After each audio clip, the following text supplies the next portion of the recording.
Welcome to A Founder's Life. I'm your host, Leo Gestetner. On this show, we dive into the real stories behind the highs and lows of entrepreneurship and how we pursue a more balanced and meaningful life along the way.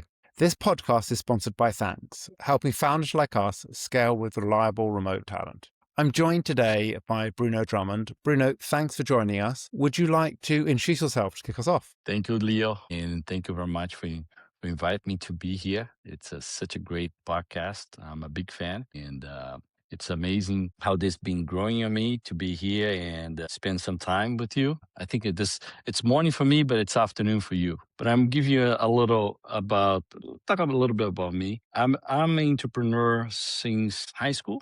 Probably. I used to bake stuff and sell at high school. So I have money to play games or do something in the weekends. And from there, I was born in Brazil, raised there, moved to Canada, then moved to US where I am right now, calling from, and managed to establish few companies in the US in 2003 to 2005, entered in a ConstruTech, selling products to big retail companies such as Lowe's and Home Depot. In 2005, I left that firm. Then I went to a Big Four environment, what we call corporate America. And then after that, I found Drummond Advisors. It's been in the market for 15 years now. From there, we had able to spin off a few other business. Track is one of the business that it's a compliance SaaS software where we manage all the compliance of our clients and so forth and so forth. We have DA Assets, is a company that manages real estate for clients and our investments in real estate. And we also have Daibo, which is another SaaS company that managed what we call back office. Daibo is basically doing business, do your back office. That's the whole idea. And it's also a SaaS model with a lot of human interaction, which is going to be the game change for the future. AI is here. It's not going to go anywhere. But human beings are going to be here to help us, everybody, to navigate in the AI, making things happen faster and simpler. And being around, it's a fun thing to be founder and moving towards different environment. Drummond Advisors are basically a service company.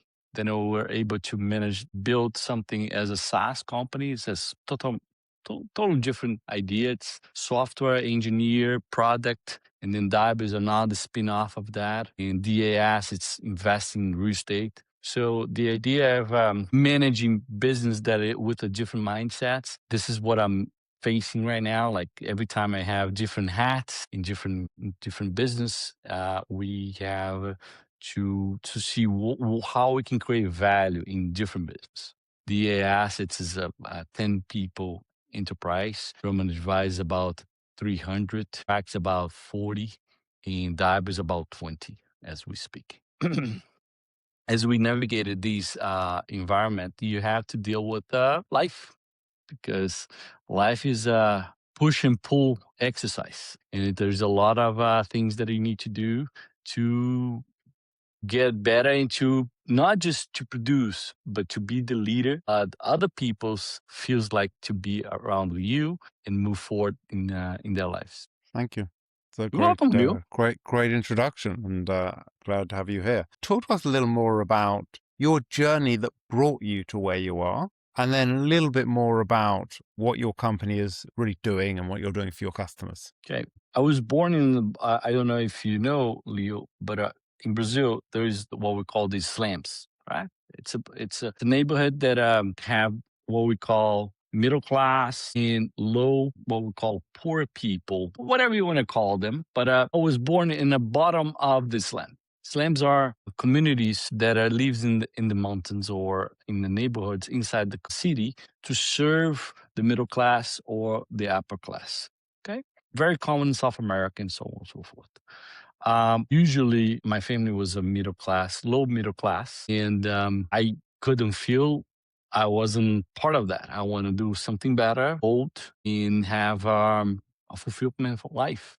This is a moment in my life, and I was young. I was 14 years old. I say, listen, I don't want to be here. I don't want. I'm not part of this. I want to be bigger and bold. And since 13, 14 years old, I'm working in my person to have this global and growth mind to create value and move towards being better person. And when you have a growth mind, you end up bringing people along. It's what we call tag along.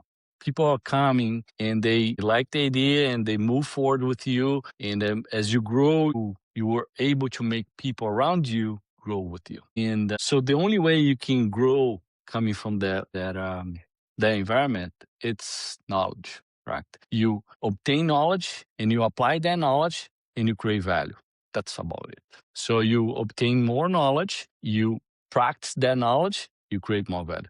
So it's a cycle. There is no way I can go and buy a lottery ticket and start wait for that to win one day. It would take me 40, 50 times or 50 years trying, but I'm not going to get there. So that exercise made me having a constant idea of learning. So from there, I started learning English. From there, I started learning Spanish, different language, so I can be position myself as a professional, as individual, somebody different from the pack. And I never liked the idea of, let's put it this way, what we call go with the flow. I always thinking and I observe things and say, listen, is this right? Why people are going that directions? I mean, there's other options here. Maybe when you think out of the box, sometimes it's risky, but as risky, it's very rewarded.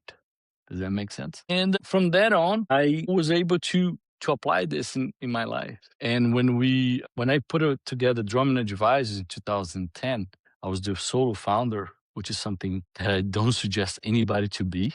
I didn't know that because you have ups and downs. And with ups, you can't share with anybody. And downs, you can't share with anybody too. And it's frustrating not sharing ups and downs.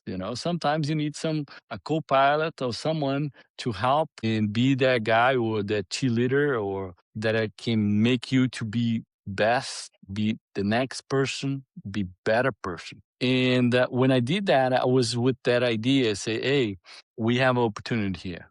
We have big entities, what we call big fours. Those big fours serves companies enterprise level, companies that are 100, $200 million above in revenues. And there's no one serving small to mid-sized companies when they do cross-border transactions. And why is that? Because when you do a cross-border transaction, doesn't matter the size. If you're small, mid, or large, you're going to go through the same process, same documentation, same steps, right? It's the same thing as you're going to do a visa for a country.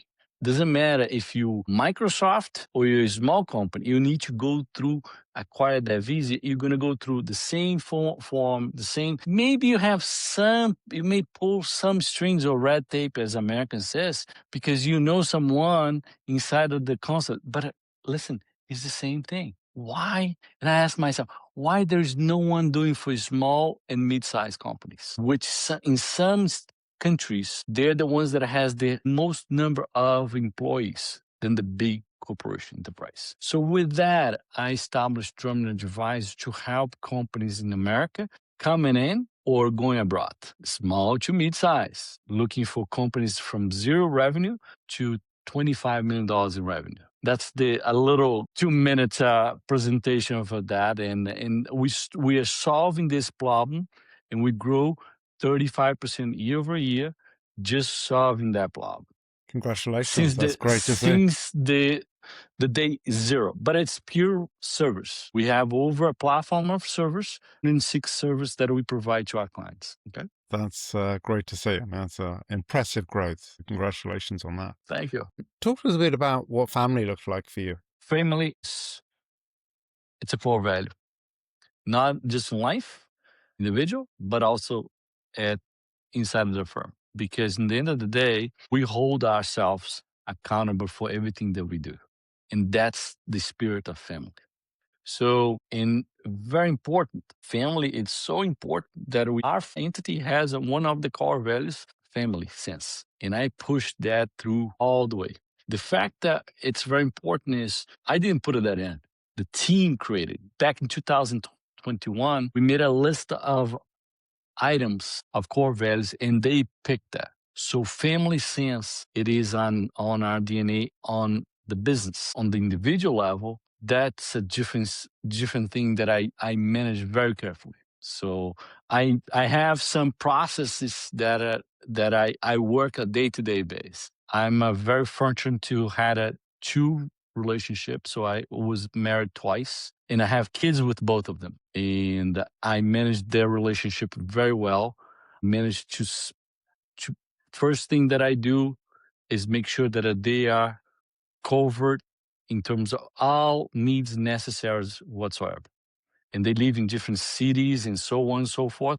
But we keep a routine to talk to each other. I have two kids, I'm 17, Isabella, and 6 years old, Theo. I talk to them on a daily basis together. I see them together once a month. I spend time with them, quality time. There's no cell phone. I'm not shifting my time with them. I have very private life, so nobody knows where I am except my kids. I travel 120 flights a year. I don't have any social media, so I don't have to create any issue. My kids know where I am. They track me everywhere I go. We keep a really tight, as the Americans say, we keep a really tight ship here and routine. And it's very interesting because they've been growing, not exposure to the success of the business as much, which is really good, but in very cohesive relationship between three of us. We talk to grandma every day. We go to study. My daughter has math issues, teach math on a day-to-day basis. The little one, I take him to school. I spend 10 days with him on a monthly basis. So that's priority. And I keep many steps to make sure that they can grow, they can acquire the skills, and they can see me as reference to have the growth mindset that they need to do, not to live today's life, but the future life that they need. Sounds like with the changes, you've still found a way to have a good balance with the kids. And how does health look for you? Health, very important. I think there's three things that are health is it's push and pull exercise, correct? If you take too much vitamins, you need to do more exercise. If you need to take more exercise, you need to hydrate more. And it's a bunch of inputs. I keep telling people that health, it's more than 110 inputs that you need to manage to be healthy on a day-to-day basis. The first thing that I do, I want to make sure three things. One, I sleep well. I need to have a pretty good night of sleep. Doesn't have to be like a 9 hours. I can't sleep that long. I sleep between 6 and maybe 8 hours. More than that, I get grumpy. I don't know about you, but I think after the 40s, if you wake up in the morning and you're not feeling any kind of pain, you're dead, Leo? Because you spend too much time sleeping. I feel like that. So I'm a quick wake up early, get the things done, run, do some kind of cardio in the morning, some kind of weightlifting, something in the morning. I try to work out at least 5 days a week, and the other thing is I try to keep very light meals. And at least during the weekdays, I try to have intermittent fasting. So I eat until 7, I have until lunch. With that, it gives me a lot of focus during the morning time. So that's where I produce in my 120, 130%, which is really nice for me. I feel like that I'm very productive in the mornings. In the afternoon, it's a different time because it's different time zones. I have people from West Coast calling me and so on and so forth. And people in Europe is already watching soccer because they're at 6 p.m. and they are doing other things in life and so on. In India, my team in India is already sleeping. So in the afternoon, I usually take it easy and goes after. Assuming that I spend time in the East Coast. When I'm in Portugal, then I have to adjust that to a Portuguese time zone. And what do you like to do for fun? For fun, I do like to do a lot of hiking for fun. I like to party, like be with friends, go out and chit chat and so on and so forth. People energize me. Okay. And be in the nature also energize me. And another thing that energize me is just relax. Like I'm going to go for a walk 2, 3 hours. And outside of this, the phone, very disconnected. I can say I'm very happy that I can disconnect it from this world. I managed in 2019 to be without the phone for 19 days. That was great. And I lost 3 friends because they didn't get my message. They After I got the new phone, I lost the phone. It wasn't that I turned it off. I lost the phone and I was in a truck and I couldn't get a new phone while I was gone. And my friends were like, "Why you don't answer my message?" Or so on and so forth. I said, "No, I didn't have my phone." And it's like, you lied to me. Listen, forget it. Move on. And yeah, I think it's a very mental break. The fact that you can turn it off and come back in 2 days or 3 days. It's amazing. It's a very free feeling of fulfillment feeling too, you know. Or like you do a little run and come back and energize that. Anything that take me outside of my day-to-day basis, be with friends, and I'll be in the nature. That's energized me. Yeah, it's all about we need to find what works for us, and it's Yeah. definitely different for each people, each person. And what for you has been a pivotal moment in your life? I have many, and usually the pivotal aspects of life that you remember are the ones that shift you to a different direction that made you what you are here today. I lost my father very young. I was 23 years old. So with that, you lost the what we call the your safe net per se. Right? And when I lost that, you were like, hey, I just there's only moving forward option. There is no looking back and say, listen, this is moving forward. That was great. I love that. I was Isabella, my daughter. I remember one day that she was about 11 months. She was already walking around and I was getting up. I was leaving the bathroom. I opened the door and there is this little kid looking at me and she just smiled, and I was like, "It's my daughter." And that moment was the moment that I connect. That this is 11 months into. She was already born. 11 months after she was walking, and I open the door and I see her 6 in the morning looking at me. That's where there's a wake up call because kids they're very attached to their moms until like 2, 3, 4, 5 years. They don't know who is dead. They don't know what is that guy in the house, correct? Which is understandable. The connection with mother is much greater than we have, correct, Leo? And it's okay. We're not here to judge that. We're not here even to describe that. But then I look at her and say, oh my God, there is no moving forward. There is no moving back, just moving forward. That's the option. And having someone to care for the rest of your life, it's something that it's a pivotal to your life in feeling that listen, if this little one here needs me until she can be on her own and then that change how you drive, change how you work, change how you teach her things, a lot of things. And that's another pivotal moment in my life. Pivotal moments in my life when also I had the business were not that great. 2014, we lost like 3 or 4 clients. The biggest client, we're just a boutique business, and you're like, wow, should we fire people or should we try to look for new clients and so on and so forth? And well, we can pull the plug and let's move on in life. That's also understanding how to deal with the pivotal moments in life. I love to be against the wall, Leo.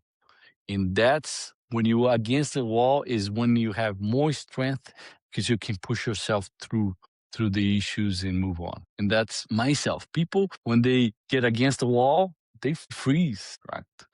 And sometimes I think the American has that name, a clutch, correct? Or is that correct? When you play soccer, you play the clutch moment.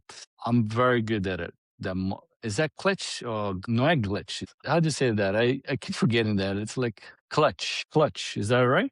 The word? I'm not 100% sure. That must be a very American term. Yeah, I think it's clutch. Clutch is, anyways. I think there's a word for that, but I'm very comfortable against the wall. That's where I feel more comfortable, you know, on moments that I need to perform the best. You need to be at your, what they call a game, correct? I know that that's an American phrase, correct, Leo? Definitely. Yeah. When you're in the brink to deliver that, I feel the most comfortable. Heart rate is calm. I'm not sweating. We just push forward, and people are like, seriously? Yeah, seriously. And give me one piece of advice you would give for an aspiring entrepreneur. I think that it's very important for every entrepreneur to believe in what they are doing. Okay. This is first thing. And how you can manage your mind, because your mind is it can be your ally, but also can be your greatest enemy in your mind. Your mind is the greatest enemy when you do business, right? Because you need to convince them first before you convince the other person to create value. So you need to be very focused what is your mind is doing to you so you can succeed. Because when you manage your mind and have some kind of growth path, there's no one can stop you. And you don't want to be stopped because you're not, in that case, you're in the moment what we call flow, and then you bring people with you and then you go on.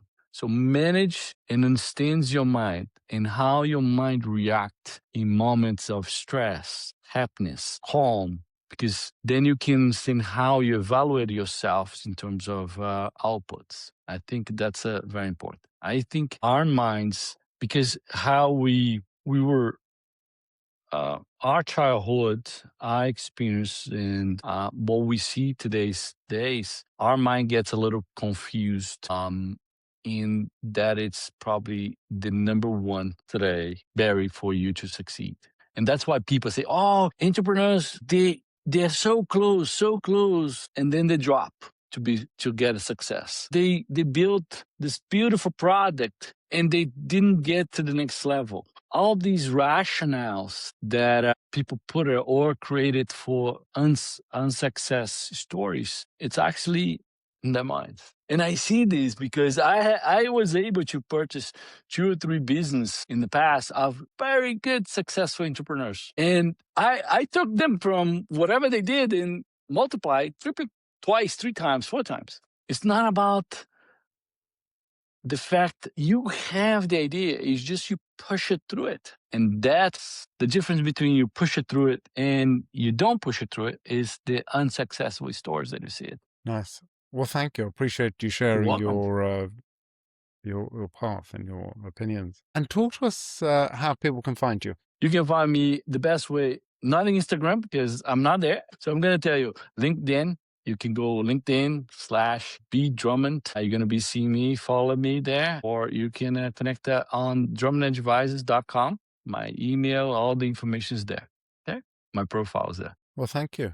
I appreciate you Thank you, joining Leo. us. Yeah. And thank you for listening. If you enjoyed the podcast, don't forget to follow us, subscribe, and tell your friends. Thank you.